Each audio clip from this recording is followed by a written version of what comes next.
Hello student, हम सबसे पहले पढ़ते हैं पदार्थ के बारे में। पदार्थ, जिसको इंग्लिश में क्या कहते हैं, मैटर। पदार्थ क्या है? वे सभी वस्तुएं जिनका द्रव्यमान होता है, वे सभी वस्तुएं जिनका द्रव्यमान होता है और जो स्थान घेरती हैं, वे क्या कहलाती हैं? पदार्थ कहलाती हैं। पदार्थ किससे बना होता है? पदार्थ कणों से मिलकर बना होता है। वे सभी वस्तुएं जिनका द्रव्यमान होता है, जो स्थान घेरती हैं, पदार्थ कहती हैं। पदार्थ कणों से मिलकर बना होता है। किसी भी पदार्थ की संरचना का जो सबसे छोटा कण, किसी पदार्थ का निर्माण किससे होता है? कणों से होता है। तो किसी भी पदार्थ की संरचना का सबसे छोटा कण जो होता है, उसको हम क्या कहते हैं? परमाणु कहते हैं। सूक्ष्मतम कण, सबसे छोटा कण जो होता है वो क्या कहलाता है? परमाणु कहलाता है। और किसी भी पदार्थ की संरचना का जो सूक्ष्म कण होता है वो क्या कहलाता है? अणु कहलाता है। ठीक है, तो इसका मतलब ये हुआ कि परमाणुओं से मिलकर किसका निर्माण होता है? अणु का निर्माण होता है। और फिर अणुओं से किसका निर्माण होता है? पदार्थ का निर्माण होता है। ठीक है, इस प्रकार से पदार्थ का निर्माण किससे होता है? अणुओं से होता है। ठीक है, इन प्रकृति में जो है पदार्थ विभिन्न रूपों में उपस्थित होते हैं। ठीक है, और इनकी जो है अलग अलग संरचनाएं होती हैं। इस संरचना के आधार पे हम इसको जो है दो भागों में वर्गीकृत करते हैं। पहला क्या है? भौतिक संरचना, जिसको हम कहते हैं फिजिकल कंपोजिशन। और दूसरा क्या है? रासायनिक संरचना, जो कहलाता है केमिकल कंपोजिशन। ठीक है, पहला है भौतिक संरचना जो कहलाता है फिजिकल कंपोजिशन, और दूसरा है रासायनिक संरचना जो केमिकल कंपोजिशन। ठीक है, फिजिकल कंपोजिशन अर्थात भौतिक संरचना को हम तीन भागों में विभाजित करते हैं। तीन भागों में इसको वर्गीकृत करते हैं। पहला है ठोस, सॉलिड। दूसरा है द्रव, इंग्लिश में कहते हैं लिक्विड। तीसरा है गैस, जिसको हम कहते हैं इंग्लिश में गैस। ठीक है, और दूसरा है रासायनिक संरचना, जिसको हम कहते हैं केमिकल कंपोजिशन। ठीक है, केमिकल कंपोजिशन का वर्गीकरण जो है हम तीन भागों में वर्गीकृत करते हैं केमिकल कंपोजिशन को भी। पहला है तत्व, जिसको हम एलिमेंट कहते हैं इंग्लिश में। दूसरा है यौगिक, जिसको हम कंपाउंड कहते हैं इंग्लिश में। तीसरा है मिश्रण, जिसको हम कहते हैं मिक्सचर। ठीक है, अब बात आती है भौतिक संरचना की। भौतिक संरचना को, जैसा कि हमने बताया, भौतिक संरचना को तीन भागों में वर्गीकृत किया जाता है। क्या है? ठोस, द्रव और गैस। ठीक है, ये पदार्थ की तीन अवस्थाएं होती हैं, ठोस, द्रव और गैस। ठीक है, तो ठोस क्या है? देखिए, इसमें तीन पॉइंट मेन होते हैं। पहला क्या है? आणविक बल। आणविक बल या कहिए अंतरा आणविक आकर्षण बल। पहला क्या है? आणविक बल या कहिए अंतरा आणविक आकर्षण बल। दूसरा क्या है? अंतरा अवकाश या अंतराणुक स्थान। ठीक है, और तीसरा पॉइंट क्या होता है? आयतन और आकार।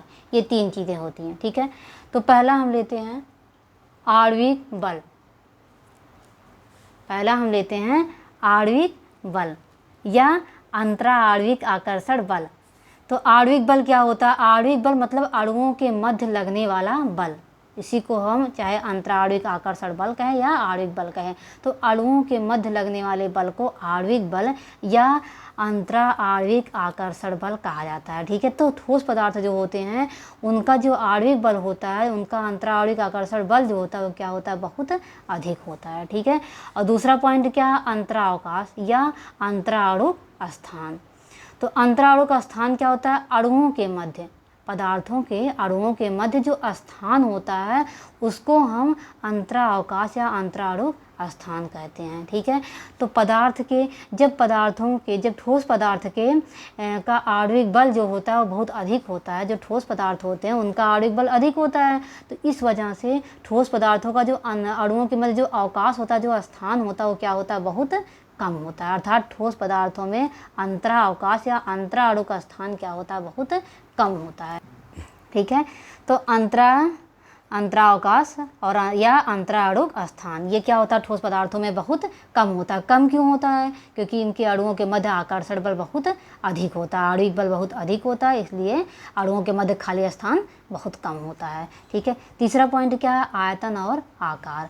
तो ठोस पदार्थों का जब आयतन और आकार दोनों क्या होता है? निश्चित होता है, क्योंकि इसमें आकर्षण बल अधिक होता है। तो अणु बिल्कुल ऐसे, ये जो अणु होते हैं ये बिल्कुल पास पास आ जाते हैं, और जब अणु पास पास आ जाते हैं तो इनके मध्य जो खाली स्थान होता है वो क्या होता है? बहुत ही कम होता है, ठीक है, और इसी को हम अंतरावकाश कहते हैं।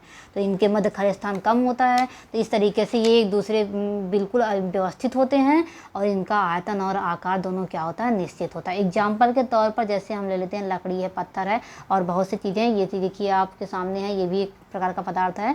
तो ये सब क्या है, इसका आयतन और आकार क्या होता है, निश्चित होता है। अब ठोस की संरचना देख लीजिए आप, इस तरीके से होती हैं, ऐसे इसके अणु एक दूसरे के पास पास होते हैं। ये देख रहे हो आप, ये बीच में अणुओं के मध्य जो खाली स्थान है ये क्या है, बहुत कम है। यही जो अणुओं के मध्य खाली स्थान होता है इसी को हम अंतरावकाश कहते हैं। तो इसके जो अणु हैं इनमें आकर्षण बल बहुत अधिक होता है, ये एक दूसरे के पास पास आ जाते हैं।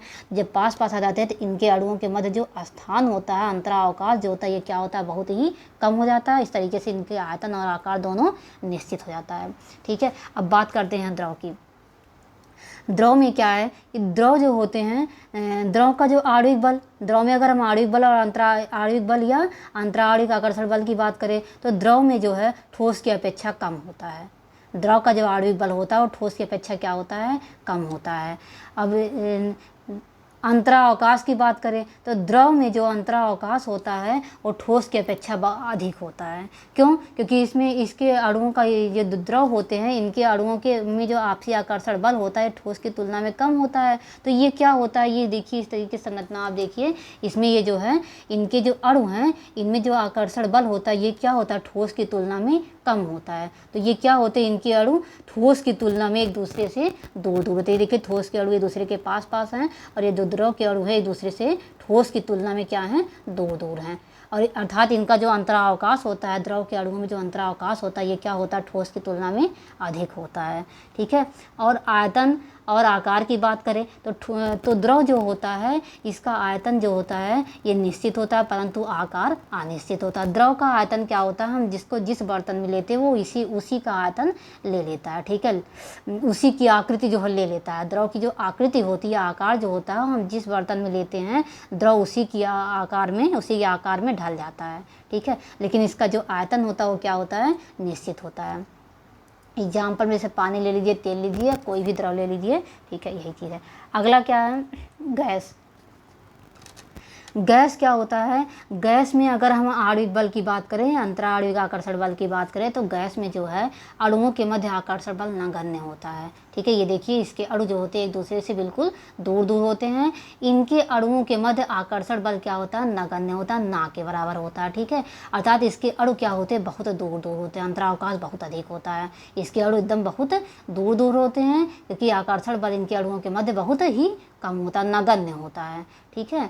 और इसके बाद इस तरीके से तो फिर जब अणुओं के मध्य आकर्षण बल नगण्य होता है तो गैस जो होते हैं, गैस के जो अणु होते हैं इनका आयतन और आकार दोनों क्या होता है, अनिश्चित होता है, ठीक है। ना इनका आयतन निश्चित होता है और ना ही इनका आकार निश्चित होता है। एग्जाम्पल के तौर पर ले लीजिए, जैसे आप ऑक्सीजन है, हाइड्रोजन है और भी बहुत से गैस हैं, इन सबको ले लीजिए, ठीक है। तो ये हो गया। अब अगले टर्न पे हम आपको ये भौतिक संरचना जो था ये आपका कंप्लीट हो गया। अगले टर्न पे हम आपको रासायनिक संरचना अर्थात केमिकल कंपोजिशन के बारे में बताएंगे।